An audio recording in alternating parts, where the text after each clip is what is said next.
मुख्यमंत्री माझी लाडकी बहीण योजनेतील सर्व महिला भगिनींसाठी ही एक आनंदाची बातमी। अखेर ई-केवायसी करत असताना ज्या काही अडचणी येत होत्या सर्व अडचणी आता दूर केल्या जाणार आहेत, अशी माहिती राज्याचे महिला व बाल विकास मंत्री अदिती तटकरे ज्यांच्या अंतर्गत ही योजना राबवली जात आहे त्यांच्या माध्यमातून व्यवस्थित माहिती देण्यात आली आहे। जर तुम्ही लाडकी बहीण योजनेमध्ये आतापर्यंत ई-केवायसी केला नसेल तर हा व्हिडिओ नक्की आवर्जून शेवटपर्यंत पहा। या ठिकाणी जी माहिती देण्यात आली आहे ती माहिती आपण व्यवस्थित समजून घेऊया।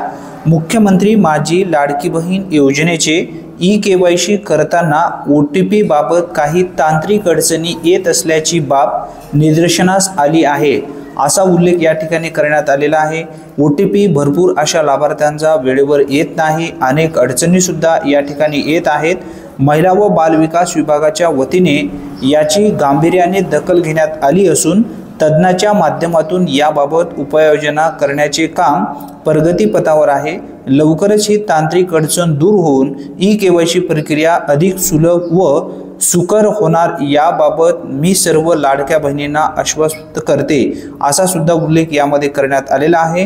काळजी करू नका, आता सर्व अडचणी लवकरच दूर केले जाणार आहेत। जेव्हा ही साईट सुरळीत पद्धतीने सुरू होईल तेव्हा सर्वप्रथम आपण आपल्या चॅनलवरती व्हिडिओ घेणार आहोत। चॅनलवरती जर तुम्ही पहिल्यांदाच आला असाल तर चॅनलला सबस्क्राइब करून ठेवा।